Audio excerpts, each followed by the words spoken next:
British Member Parliament for Ilford South MP Sam Tarry has said that the recent crisis of British Airways and Unite the Union must be addressed properly to save the jobs of thousands of its workers. There is no meaningful consultation between the parties, and the British Airways and its parent company IAG is not cooperating with the authorities. Labour Party leader Keir Starmer and Tory Prime Minister Boris Johnson have condemned the British Airways and IAG and clearly stated that it's not acceptable.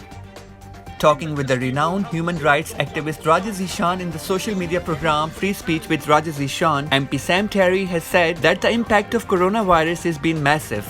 Only in Ilford South, more than 17,000 people are on furlough scheme. The parent company of British Airways, IAG, has 10.5 billion assets. The British Airways has made profit for £2 billion last year. 42,000 people have been made unemployed by IAG and British Airways. People are rightly raising questions on the dealings of British Airways and its parent company IAG on mishandling of the issues. The question is that what action government would put to pressure on British Airways to control this crisis. We need to have a sector-by-sector analysis of the economy and potentially look to extend that furlough scheme in some sectors. So many people across the country on the furlough scheme. I think it's around 8 million nationally. As I said, in Ilford, 17,500, 30,000 across my borough.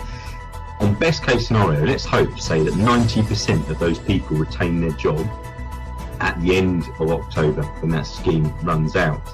That still leaves 10% potentially, and this is best case scenario. What happens if only 70% retain their jobs? He believed that the government needs to play an active role to establish the economy, to design a medium economic plan on a sector-by-sector basis. Ireland, Scotland and Wales are dealing COVID-19 more sensibly as compared to the central government. I want to see more intervention from the government.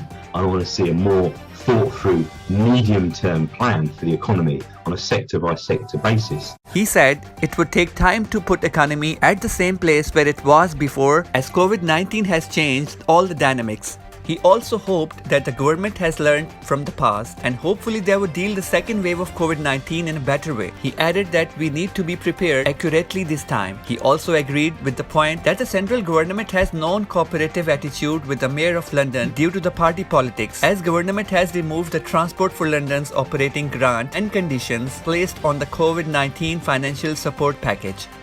It's really disappointing that, as soon as Labour regained control of City Hall in London, which obviously the Mayor of London has, control over certain things, some things to do with housing, some things to do with fire services and the police, but most crucially, the huge transport system that is London Transport.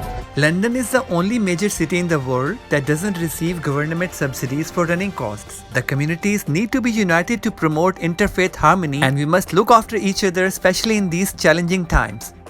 Jarrar, Syed, A1TV, News, London.